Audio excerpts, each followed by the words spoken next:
রাজীব নূর বলেছেন, ধন্যবাদ আপনাকে। লেখাটা খুব মন দিয়ে পড়লাম। আমি আমার কন্যার জন্মদিন করব। খুব ধুমধাম করেই করব, পাপ হলে হোক। আরেহ ভাই, একটা বিশেষ দিনে পরিবারের সবাই মিলে কেক কাটব, আনন্দ করব।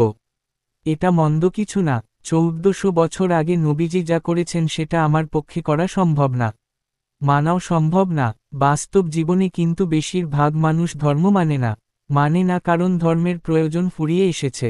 স্কুল শুরু হয় জাতীয় সঙ্গীত দিয়ে, খেলা শুরু হয় জাতীয় সঙ্গীত দিয়ে।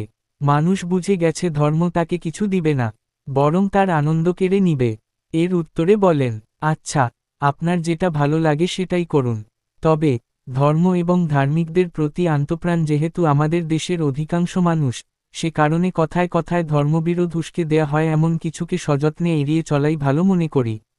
আর এ কথায় সম্ভবত আপনিও সহমত হবেন যে বিভেদ সৃষ্টি করাকে কোনোভাবেই সমর্থনযোগ্য মনে করা যায় না এবং জ্ঞানী লোকের কাজও তা হতে পারে না। বাস্তব জীবনে আপনি যদি ধর্ম মেনে চলতেন, আপনার সম্পর্কও স্বাভাবিকভাবেই ধার্মিকদের সাথেই হওয়াটা বিশ্বাসযোগ্য ছিল।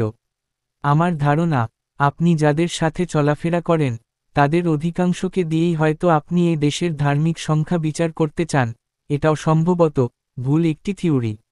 কিছু দিন পারলে 5 ওয়াক্ত নামাজ, একেবারে 5 ওয়াক্তই মসজিদে জামায়াতের সাথে আদায় করে দেখেন। আমি শিওর, আপনার বাস্তব জীবনে কিন্তু বেশিরভাগ মানুষ ধর্ম মানে না কারণ ধর্মের প্রয়োজন ফুরিয়ে এসেছে। স্কুল শুরু হয় জাতীয় সঙ্গীত দিয়ে, খেলা শুরু হয় জাতীয় সঙ্গীত দিয়ে। মানুষ বুঝে গেছে ধর্ম তাকে কিছু দিবে না, বরং তার আনন্দ কেড়ে নিবে। ধারণা পাল্টে যাবে ইনশাআল্লাহ। আর যদি না পাল্টায়, তাহলে আমাকে জানান।